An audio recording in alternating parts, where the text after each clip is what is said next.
Job, chapitre 23. Job prit la parole et dit « Maintenant encore, ma plainte est une révolte. Mais la souffrance étouffe mes soupirs. Oh, si je savais où le trouver, si je pouvais arriver jusqu'à son trône, si je plaiderais ma cause devant lui, je remplirais ma bouche d'arguments. Je connaîtrais ce qu'il peut avoir à répondre. Je verrais ce qu'il peut avoir à me dire. Emploierait-il toute sa force à me combattre? Ne daignerait-il pas au moins m'écouter? Ce serait un homme droit qui plaiderait avec lui, et je serais pour toujours absous par mon juge. Mais si je vais à l'Orient, il n'y est pas. Si je vais à l'Occident, je ne le trouve pas. Est-il occupé au Nord, je ne puis le voir. Se cache-t-il au Midi, je ne puis le découvrir. Il sait néanmoins quelle voie j'ai suivie. Et s'il m'éprouvait, je sortirais pur comme l'or. Mon pied s'est attaché à ses pas. J'ai gardé sa voie. Je ne m'en suis point détourné. Je n'ai pas abandonné les commandements de ses lèvres. J'ai fait plier ma volonté aux paroles de sa bouche. Que ces paroles, Seigneur mon Dieu, que Job, Seigneur, a dit avoir fait, que nous puissions les accomplir également, Seigneur. Suivre la même voie, Seigneur mon Dieu, que Job dit avoir suivi. Véritablement, Seigneur, effectivement, que mes pieds s'attachent toujours à tes pas, Seigneur, que nous puissions toujours garder ta voie et ne jamais nous en détourner, et que nous n'abandonnions jamais les commandements de tes lèvres, et que nous puissions toujours faire plier notre propre volonté aux paroles de ta bouche. Amen. Mais sa résolution est arrêtée. Qui s'y opposera? Ce que son âme désire, il l'exécute. Il accomplira donc ses desseins à mon égard, et il en concevra bien d'autres encore. Voilà pourquoi sa présence m'épouvante. Quand j'y pense, j'ai peur de lui. Dieu a brisé mon courage, le Tout-Puissant m'a rempli d'effroi. Car ce ne sont pas les ténèbres qui m'anéantissent, ce n'est pas l'obscurité dont je suis couvert. Ouais, que Job sent vraiment le jugement qui vient de toi. Il dit que ce n'est pas l'obscurité dont il est couvert, et cependant c'est le diable lui-même qui l'éprouve actuellement. C'est le diable lui-même qui le tente. Et cependant, garde-nous, Seigneur mon Dieu, comme Job, d'attribuer tous nos malheurs comme venant de toi. C'est vrai qu'ils sont permis par toi, mais on voit que ça a été dans Job l'initiative du diable que de faire du mal à Job, et non la tienne, Seigneur. Toi soit la gloire, Seigneur, tu es pur et tu ne peux voir le mal. Amen. Job chapitre 24. Pourquoi le Tout-Puissant met-il pas des temps en réserve? Et pourquoi ceux qui le connaissent ne voient-ils pas ses jours? On déplace les bornes, on vole des troupeaux et on les fait paître. On enlève l'âne de l'orphelin. On prend pour gage le bœuf de la veuve. On repousse du chemin les indigents. On force tous les malheureux du pays à se cacher. Et voici, comme les ânes sauvages du désert, ils sortent le matin pour chercher de la nourriture. Ils n'ont que le désert pour trouver le pain de leurs enfants. Ils coupent le fourrage qui reste dans les champs. Ils grappillent dans la vigne de l'impie. Ils passent la nuit dans la nudité. Sans vêtements, sans couverture contre le froid, ils sont percés par la pluie des montagnes. Ils embrassent les rochers comme unique refuge. Pour nous, Seigneur, nous te prendrons, toi qui es notre rocher, comme unique refuge. À toi soit la gloire, Seigneur mon Dieu. Nous devions aussi nous confier les uns aux autres, Seigneur mon Dieu, à ceux qui sont dans la foi véritablement, à ceux sur qui nous pouvons compter, qui pourront prier pour nous. Mais pour ce qui est d'un rocher, tu es le seul. Nous n'en connaissons point d'autre. Amen. On arrache l'orphelin à la mamelle, on prend des gages sur le pauvre. Ils vont tout nus, sans vêtements. Ils sont affamés et ils portent les gerbes. Dans les enclos de l'impie, ils font de l'huile. Ils foulent le pressoir et ils ont soif. Dans les villes s'exhalent les soupirs des mourants. L'âme des blessés jette des cris. Et Dieu ne prend pas garde à ces infamies. D'autres sont ennemis de la lumière. Ils n'en connaissent pas les voies. Ils n'en pratiquent pas les sentiers. L'assassin se lève au point du jour, tue le pauvre et l'indigent, et il dérobe pendant la nuit. L'œil de l'adultère épie le crépuscule. Personne ne me verra, dit-il. Et il met un voile sur sa figure. La nuit, il force les maisons. Le jour, ils se tiennent enfermés. Ils ne connaissent pas la lumière. Pour eux, le matin, c'est l'ombre de la mort. Ils en éprouvent toutes les terreurs. Ceux qui vivent dans de telles voies, effectivement, qui marchent dans de telles méchancetés, marchent comme si Dieu n'existait pas, et cependant, la terreur, l'angoisse même est leur partage au quotidien, dans le secret de leur cœur. Véritablement, Seigneur, toute personne sera jugée selon le bien et le mal qu'il a fait à la fin de ses jours. Et c'est vrai que Lorsque chacun sent le jugement de Dieu tarder à venir sur lui, il continue à marcher dans la méchanceté, et tout cela en oubliant même qu'il devra rendre compte pour chacune des choses mauvaises qu'il a pu faire. Amen. Et quoi, l'un pied d'un poids léger sur la face des eaux. Il n'a sur la terre qu'une part maudite. Il ne prend jamais le chemin des vignes. Comme la sécheresse et la chaleur absorbent les eaux de la neige, ainsi le séjour des morts engloutit ceux qui pêchent. Quoi, le sein maternel l'oublie? Les vers en font leur délice?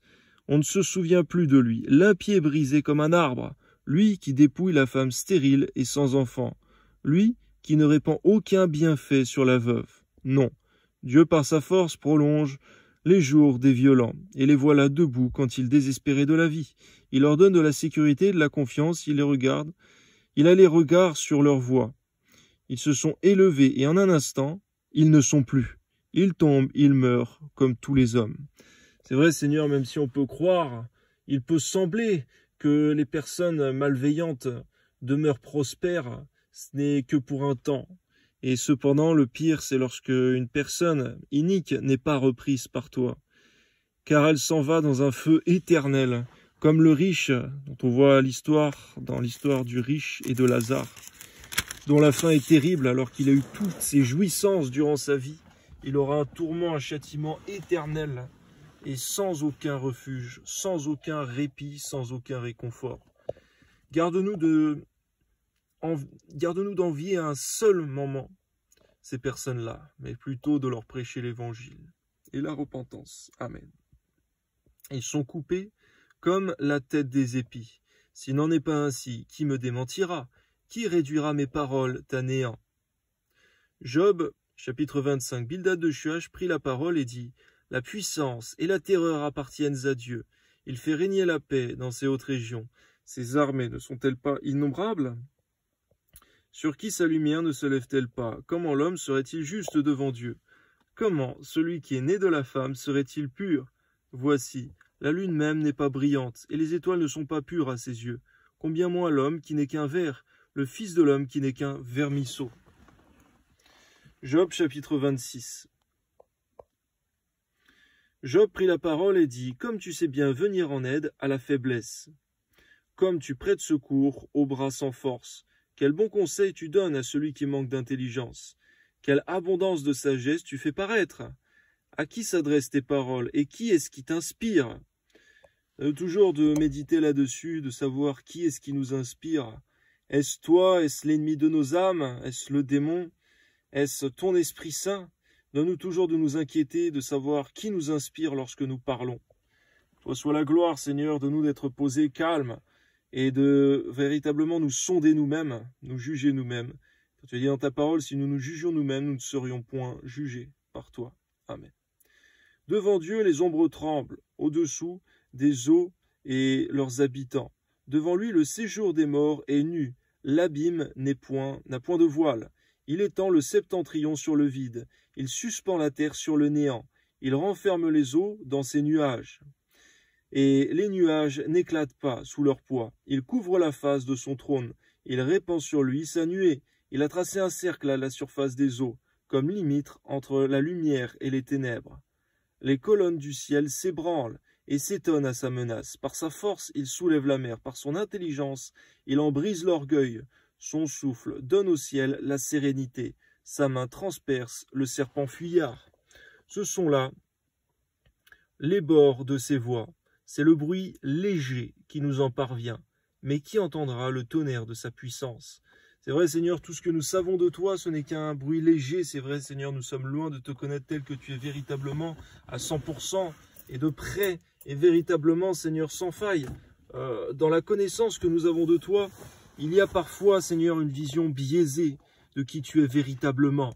Permets-nous de te connaître de mieux en mieux en dévorant littéralement ta parole, Seigneur mon Dieu, mais également en passant du temps de qualité dans ta présence, en expérimentant des choses avec toi, Seigneur mon Dieu, en étant consacré dans le jeûne, car véritablement on n'a qu'une vie sur terre pour te connaître intimement, tel que tu es véritablement, Seigneur, car un jour, Seigneur, c'est vrai, on passera de la vie à trépas, Seigneur mon Dieu, de la vie temporaire à la vie éternelle, soit près de toi, soit loin de toi, À toi soit toute la gloire, Seigneur, que notre relation avec toi soit véritablement notre priorité sur terre, comme cela a été pour Jésus-Christ sur terre. Amen. Job chapitre 27. Job prit de nouveau la parole sous forme sentencieuse et dit « Dieu qui me refuse justice est vivant, le Tout-Puissant qui remplit mon âme d'amertume est vivant. Aussi longtemps que j'aurai ma respiration et que le souffle de Dieu sera dans mes narines, mes lèvres ne prononceront rien d'injuste. Ma langue ne dira rien de faux. Loin de moi la pensée de vous donner raison. Jusqu'à mon dernier soupir, je défendrai mon innocence. Je tiens à me justifier et je ne faiblirai pas. Mon cœur ne me fait de reproche sur aucun de mes jours. » C'est vrai, parfois notre cœur ne nous fait aucun reproche.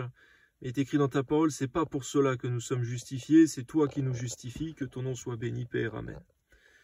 Que mon ennemi soit comme le méchant et mon adversaire comme l'impie. Quelle espérance reste-t-il à l'impie quand Dieu coupe le fil de sa vie, quand il lui retire son âme? Est-ce que Dieu écoute ses cris? Quand l'angoisse vient l'assaillir, fait-il du tout-puissant ses délices? Adrel Stiles. En tout temps, ses prières à Dieu, j'enseignerai les voies de Dieu. Je ne vous cacherai pas les desseins du Tout-Puissant, mais vous les connaissez, et vous êtes d'accord. Pourquoi donc vous laissez aller à de vaines pensées? Voici la part que Dieu réserve aux méchants, l'héritage que le Tout-Puissant destine à l'impie. S'il a des fils en grand nombre, c'est pour le glaive, et ses rejetons manquent de pain. Ceux qui échappent sont enterrés par la peste, et leurs veuves ne les pleurent pas.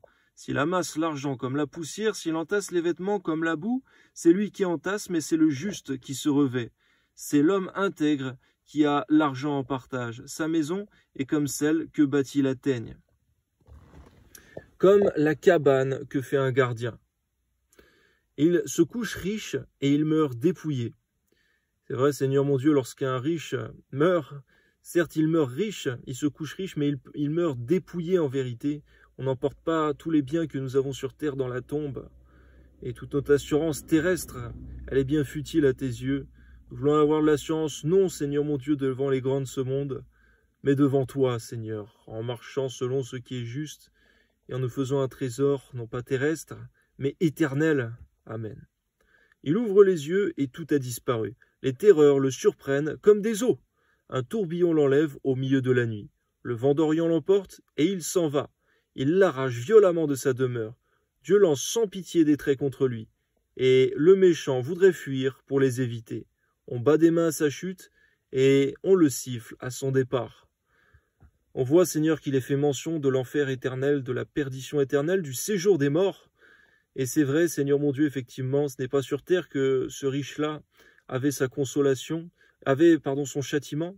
Il avait sa consolation durant sa vie sur terre, mais cependant, pour ce qui est de sa vie éternelle, eh bien, c'est la mort éternelle en vérité pour lui. C'est la perdition, c'est le tourment, c'est le désespoir, c'est le jugement éternel, le jugement sans fin, le feu qui ne s'arrête pas. À toi soit la gloire, Seigneur, au nom de Jésus. Amen. Job, chapitre 28. Il y a pour l'argent une mine d'où on le fait sortir, et pour l'or un lieu d'où on l'extrait pour l'affiner. Le fer se tire de la poussière, et la pierre se fond pour produire l'airain.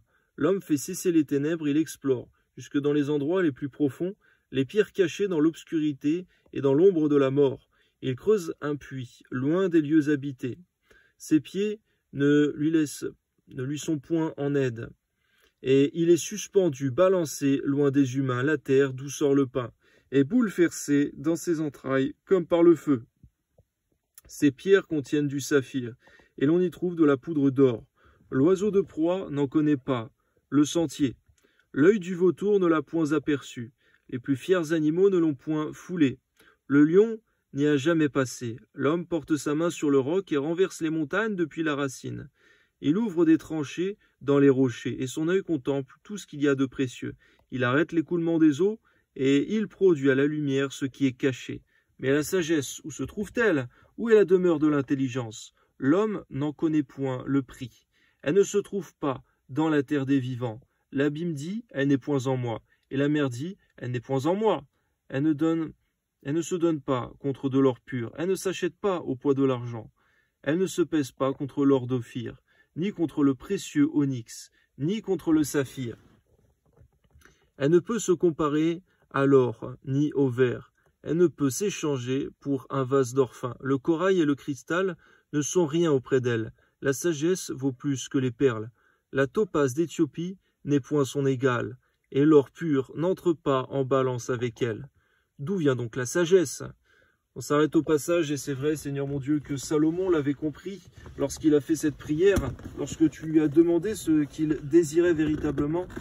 Comme tu l'as dit, Seigneur mon Dieu, dans ta parole, il n'a pas désiré l'or, la richesse, la mort de ses ennemis, mais il a désiré la sagesse qui vient de toi, l'intelligence pour juger ton peuple.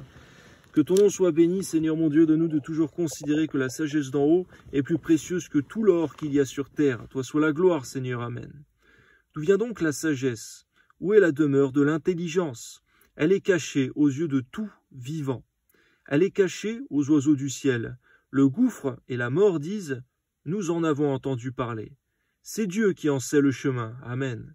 C'est lui qui en connaît la demeure, car il voit jusqu'aux extrémités de la terre, il aperçoit tout sous les cieux.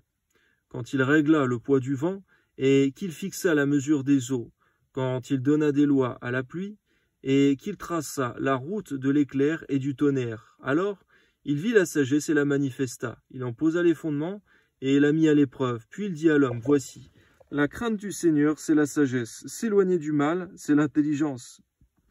Ouais, Seigneur, tu donnes une réponse claire, Seigneur mon Dieu, presque une définition. Tu nous racontes, Seigneur mon Dieu, tu nous enseignes véritablement à l'homme. Tu nous enseignes, Seigneur mon Dieu, que la crainte de Dieu, c'est ce qui est la sagesse. S'éloigner du mal, c'est l'intelligence. Ça semble simple, mais ça représente beaucoup de choses. Permets-nous de méditer là-dessus et d'appliquer profondément, Seigneur mon Dieu, la pratique de la sagesse et de l'intelligence que nous trouverons seulement auprès de toi. Amen. Job, chapitre 29. Job prit de nouveau la parole sous forme sentencieuse et dit « Oh, que ne puis-je être comme au mois du passé, comme au jour où Dieu me gardait, quand ma lampe brillait sur ma tête, et que sa lumière me guidait dans les ténèbres. Que ne suis-je comme au jour de ma vigueur, où Dieu veillait en ami sur ma tente, quand le Tout-Puissant était encore avec moi, et que mes enfants m'entouraient, quand mes pieds se baignaient dans la crème, et que le rocher répandait près de moi des ruisseaux d'huile. Si je sortais pour aller à la porte de la ville, si je me faisais préparer un siège dans la place, les jeunes gens se retiraient à mon approche. » On voit au passage effectivement que Job, il peut ressentir ton absence, comme si tu n'étais pas là, tu étais absent auprès de lui. On voit, Seigneur mon Dieu, selon ta parole qui est écrit que tu peux nous abandonner pour un peu de temps afin de nous éprouver. Mais cependant, lorsque tu nous éprouves, tu n'es jamais loin de nous. En réalité, même si tu ne te fais pas sentir dans ta présence, eh bien, tu es là de très près. Mais seulement, tu ne permets pas que nous puissions sentir ta présence à certains moments, car tu souhaites aussi, Seigneur mon Dieu, voir comment nous nous comportons lorsque nous ne sentons pas ta présence. Lorsque cela arrive, garde-nous de croire que tu n'es pas là, car au contraire, tu es bien plus proche que nous ne croyons, mais avec beaucoup d'observation. À toi soit toute la gloire, Seigneur, lorsque nous sommes éprouvés, c'est là que tu as un regard très attentif sur nous, nos paroles, nos pensées, nos actions, qu'elles soient toujours pures à tes yeux. Amen. Les jeunes gens se retiraient à mon approche. Les vieillards se levaient et se tenaient debout. Les princes arrêtaient leur discours et mettaient la main sur leur bouche. La voix des chefs se taisait et leur langue s'attachait à leur palais. L'oreille qui m'entendait me disait heureux. L'œil qui me voyait me rendait témoignage, car je sauvais le pauvre qui implorait du secours et l'orphelin qui manquait d'appui. La bénédiction du malheureux venait sur moi. On voit que son souci, Seigneur, ce n'était pas de garder ses biens pour lui, ou de garder tout son temps pour lui, mais c'était ce que la bénédiction du malheureux vienne sur lui, en faisant ce qui était bien aux pauvres, Seigneur, que ton nom soit béni, de nous de méditer là-dessus, Seigneur, et sur ce qui suit, Amen. Je remplissais de joie le cœur de la veuve, je me revêtais de la justice, et je lui servais de vêtements. J'avais ma droiture pour manteau et pour turban, j'étais l'œil de l'aveugle et le pied du boiteux. J'étais le père des misérables. De comprendre, Seigneur, que tu nous appelles à être toutes ces choses, nous tes enfants, Seigneur, à faire ce qui est juste, de manière simple et vraie, et non, Seigneur mon Dieu, comme pour vouloir mériter une récompense quelconque, mais de le faire, Seigneur, par altruisme, de le faire, Seigneur mon Dieu, comme amour pour notre prochain, comme pour voulant faire ce qu'on aurait aimé qu'on nous fasse à nous-mêmes. Amen. J'étais le père des misérables. J'examinais la cause de l'inconnu. Je brisais la mâchoire de l'injustice. Que nous puissions aussi nous irriter contre l'injustice humaine, Seigneur mon Dieu, la juger, la condamner, mais véritablement montrer une autre voie étant sur terre que celle de l'injustice. De montrer aux hommes, Seigneur, que l'homme est capable de marcher dans la justice lorsqu'il est attaché à son Dieu. Amen. Et j'arrachais de ses dents la proie. Alors je disais, je mourrai dans mon nid. Mes jours seront abondants comme le sable. L'eau pénétrera dans mes racines. La rosée passera la nuit sur mes branches.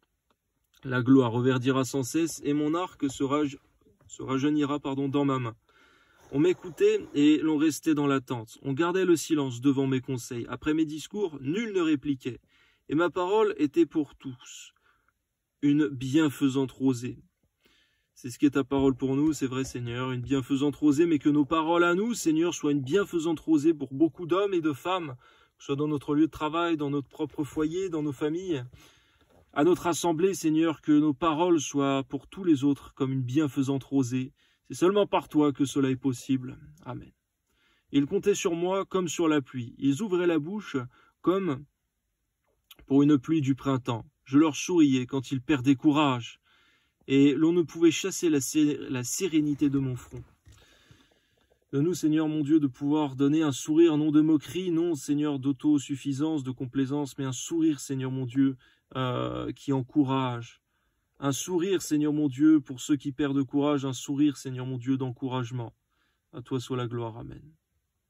J'aimais à aller vers eux et je m'asseyais à leur tête. J'étais comme un roi au milieu d'une troupe, comme un consolateur auprès des affligés. Et c'est là ton œuvre, Seigneur mon Dieu, c'est là ton œuvre dans nos vies. C'est là l'œuvre de Jésus-Christ dans l'Évangile. C'est vrai, la sérénité ne pouvait être chassée de ton front, Seigneur Jésus. Même dans la barque, lorsque la tempête faisait rage, la sérénité était sur ton front. À toi soit la gloire, Seigneur mon Dieu, que la seule chose qui puisse nous faire perdre la sérénité, ce soit le fait, Seigneur, d'être éloigné de ta présence, ce soit le fait de pécher contre toi, que ce soit la seule chose qui puisse chasser la sérénité de notre front. Non les délires humains, non la méchanceté humaine, non la pression humaine, non, mais seulement, Seigneur mon Dieu, le fait d'être loin de toi, que cela seul puisse amener l'inquiétude à notre propre sujet. Amen. J'aimais aller vers eux et je m'asseyais à leur tête. J'étais comme un roi au milieu d'une troupe, comme un consolateur auprès des affligés. Donne-nous de savoir aussi être un consolateur pour les affligés, pour ceux qui souffrent, Seigneur. C'est ton œuvre dans nos vies, l'œuvre de l'Esprit Saint, mais que nous puissions nous aussi prendre part. Nous voulons être semblables à ton Esprit Saint, Seigneur, en étant aussi des consolateurs, et non, comme il est écrit dans Job, des consolateurs fâcheux, de ceux, Seigneur, qui semblent vouloir consoler, et finalement qui affligent plus qu'autre chose, qui jugent, qui condamnent plus qu'autre chose, mais donne-nous d'être des véritables consolateurs qui encouragent. Amen. Job chapitre 30. Et maintenant, je suis la risée de plus jeunes que moi, de ceux dont je dédaignais de mettre les pères, parmi les chiens de mon troupeau. Mais à quoi me servirait la force de leurs mains? Ils sont incapables d'atteindre la vieillesse. Desséchés par la misère et la faim, ils fuient dans les lieux arides. Depuis longtemps abandonnés et déserts, ils arrachent près des arbrisseaux les arbres sauvages. Ils n'ont pour pain que la racine des genêts, on les chasse du milieu des hommes. On crie après eux comme après des voleurs. Ils habitent dans d'affreuses vallées, dans les cavernes de la terre et dans les rochers. Ils hurlent parmi les buissons. Ils se rassemblent sous les ronces. Être vils et méprisés, on les repousse du pays. Et maintenant, je suis l'objet de leurs chansons. Je suis en but à leurs propos. Ils ont horreur de moi. Ils se détournent, ils me crachent au visage. Et non plus de retenue, ils m'humilient. Ils rejettent tout frein devant moi. Ces misérables se lèvent à ma droite et me poussent les pieds. Ils se fraient contre moi des sentiers pour ma ruine. Ils détruisent mon propre sentier et travaillent à ma perte. Eux, à qui personne ne viendrait en aide. Ils arrivent comme par une large brèche. Ils se précipitent sous les craquements. Les terreurs m'assiègent. Ma gloire est emportée comme par le vent. Mon bonheur a passé comme un nuage. Et maintenant mon âme s'épanche en mon sein. Les jours de la souffrance m'ont saisi. La nuit me perce et m'arrache les os. La douleur qui me ronge ne se donne aucun repos. Par la violence du mal, mon vêtement perd sa forme. Il se colle à mon corps comme ma tunique. Dieu m'a jeté dans la boue, et je ressemble à la poussière et à la cendre. Je crie vers toi et tu ne réponds pas. Je me tiens debout, et tu me lances ton regard. Tu deviens cruel contre moi. Tu me combats avec la force de ta main. Tu me soulèves, tu me fais voler au-dessus du vent. Et tu m'anéantis au bruit de la tempête. Car je le sais, tu me mènes à la mort, au rendez-vous de tous les vivants. Mais celui qui va périr n'étend-il pas les mains? Celui qui est dans le malheur n'implore-t-il pas du secours? N'avais-je pas des larmes pour l'infortuné? Mon cœur n'avait-il pas pitié de l'indigent? J'attendais le bonheur et le malheur est arrivé. J'espérais la lumière et les ténèbres sont venues. Mes entrailles bouillonnent sans relâche. Les jours de la calamité m'ont surpris. Je marche noirci, non par le soleil. Je me lève en pleine assemblée, je crie. Je suis devenu le frère des chacals, le compagnon des autruches. Ma peau noircit et tombe, mes os brûlent et se dessèchent. Ma harpe n'est plus qu'un instrument de deuil, et mon chalumeau ne peut rendre que des sons plaintifs. Seigneur, que notre chalumeau à nous ne puisse pas rendre que des sons plaintifs lorsque nous souffrons, mais que le diable, lorsque nous souffrons, ne puisse pas nous voler notre louange. Que nous puissions te louer même dans la souffrance, dans l'affliction, comme Paul et Silas qui, dans de grandes louanges et adorations, à minuit, ont été délivrés de leur captivité, alors qu'ils te louaient de tout leur cœur, alors que la situation était pourtant très difficile à vivre, que notre situation terrestre ne nous empêche jamais de te louer, de t'adorer, Seigneur. On voit que Job, malheureusement, a été fortement atteint moralement parce qu'il vivait physiquement, matériellement. Mais garde-nous, Seigneur mon Dieu, de nous laisser gagner par l'ennemi dans nos cœurs, par l'amertume. De nous de rester fermes, Seigneur, car si Job a eu l'occasion de se repentir, eh bien, celui, Seigneur mon Dieu, qui commence à rentrer dans l'amertume et qui siège dans celle-ci, n'a pas forcément l'assurance d'en sortir. Lorsqu'il persévère dedans, garde-nous donc, Seigneur mon Dieu, de malheureusement, comme Job, nous livrer à l'amertume excessivement, Seigneur, mais donne-nous de savoir te louer même dans les moments les plus difficiles, car derrière cela, il y a le miracle, il y a la délivrance. Amen. Job chapitre 31. J'avais fait un pacte avec mes yeux. Je n'aurais pas arrêté mes regards sur une vierge.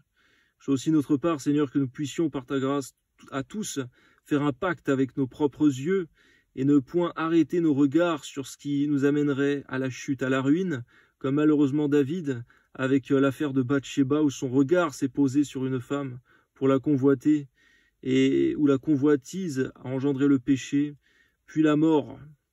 Garde-nous, Seigneur mon Dieu, de ces mauvaises choses, car véritablement c'est du regard que peut partir le péché. Amen. Quelle part Dieu m'eût-il réservé d'en haut? Quel héritage le Tout-Puissant m'eût-il envoyé des cieux? La ruine n'est-elle pas pour le méchant, et le malheur pour ceux qui commettent l'iniquité? Dieu n'a-t-il pas connu mes voies? N'a-t-il pas compté tous mes pas? Si j'ai marché dans le mensonge, si mon pied a couru vers la fraude, que Dieu me pèse dans des balances justes, et il reconnaîtra mon intégrité. Si mon pas s'est détourné du droit chemin, si mon cœur a suivi mes yeux, si quelque souillure s'est attachée à mes mains, que je sème et qu'un autre moissonne, et que mes rejetons soient déracinés. Si mon cœur a été séduit par une femme, si j'ai fait le guet à la porte de mon prochain, que ma femme tourne la meule pour un autre, et que d'autres la déshonorent. Car c'est un crime, un forfait que punissent les juges.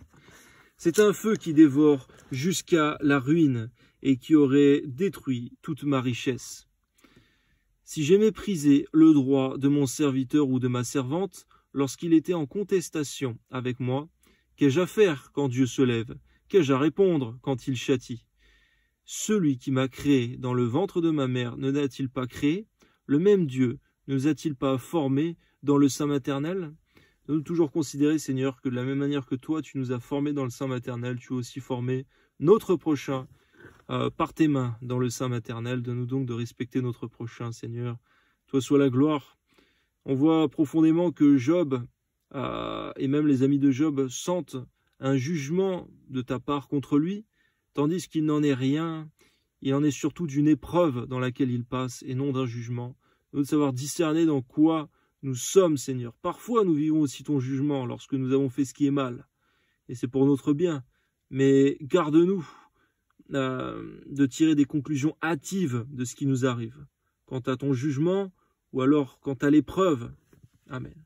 Si j'ai refusé aux pauvres ce qu'ils demandaient, si j'ai fait languir les yeux de la veuve, si j'ai mangé seul mon pain, sans que l'orphelin en ait eu sa part, moi qui l'ai dès ma jeunesse élevé comme un père, moi qui dès ma naissance ai soutenu la veuve, si j'ai vu le malheureux manquer de vêtements, l'indigent n'avoir point de couverture, sans que ses reins m'aient béni, sans qu'il ait été réchauffé par la toison de mes agneaux, si j'ai levé la main contre l'orphelin, parce que je me sentais un appui dans les juges, que mon épaule se détache de sa jointure, que mon bras tombe et qu'il se brise, car les châtiments de Dieu m'épouvantent, et je ne puis rien devant sa majesté. Amen. Comme Job, Seigneur, permets-nous de toujours venir en aide, Seigneur mon Dieu, à notre prochain qui est pauvre, qui manque de tout, Seigneur, non pas pour nous dire quand est-ce que je dois le faire, ou par-ci par-là, mais d'être plutôt comme Job, de le faire de bon cœur, Seigneur, en aimant plutôt bénir, donner que recevoir. À toi soit la gloire, Seigneur mon Dieu, c'est une bonne occasion pour nous à chaque fois que nous pouvons le faire.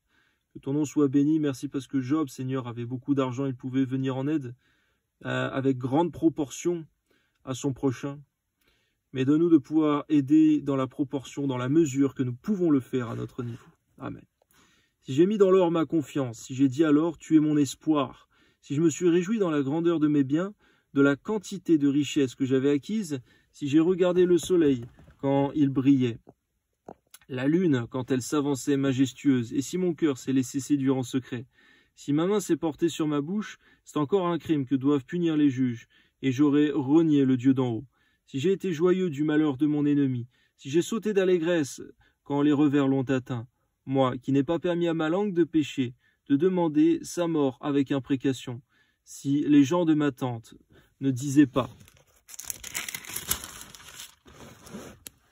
Où est celui qui n'a pas été rassasié de viande, si l'étranger passait la nuit dehors, si je n'ouvrais pas ma porte aux voyageurs, si, comme les hommes, j'ai caché mes transgressions et renfermé mes iniquités dans mon sein, parce que j'avais peur de la multitude, parce que je craignais le mépris des familles, me tenant à l'écart et n'osant franchir ma porte. » Garde-nous, Seigneur, de renfermer nos iniquités dans notre sein et de vraiment te les confier, Seigneur, les confesser et les délaisser afin d'obtenir miséricorde, selon ta parole. Amen. Oh, qui me fera trouver quelqu'un qui m'écoute? Voilà ma défense toute signée, que le Tout-Puissant me réponde. Qui me donnera la plainte écrite par mon adversaire? Je porterai son écrit sur mon épaule. Je l'attacherai sur mon front comme une couronne. Je lui rendrai compte de tous mes pas. Je m'approcherai de lui comme un prince. On a beaucoup à apprendre de Job, Seigneur mon Dieu, effectivement, dans le comportement qu'il avait, Seigneur, durant toute sa vie, Seigneur mon Dieu, mis à part, Seigneur, particulièrement dans cette épreuve. On voit, Seigneur mon Dieu, que dans toute sa vie, il a été pour nous un exemple. Lorsque tu as dit, Seigneur, que sur terre, il n'y avait personne comme Job, intègre et droit, eh bien, c'est véritablement pour une bonne raison. Que ton nom soit béni, Seigneur. Donne-nous de vraiment, Seigneur mon Dieu, prendre modèle aussi du comportement qu'avait Job. Si ma terre crie contre moi et que ses sillons versent des larmes, si j'ai mangé le produit sans l'avoir payé et que j'ai attristé l'âme de ses anciens maîtres, qu'ils y croissent des épines au lieu du froment et de l'ivraie au lieu de l'orge. Fin des paroles de Job. Amen. Gloire à Dieu.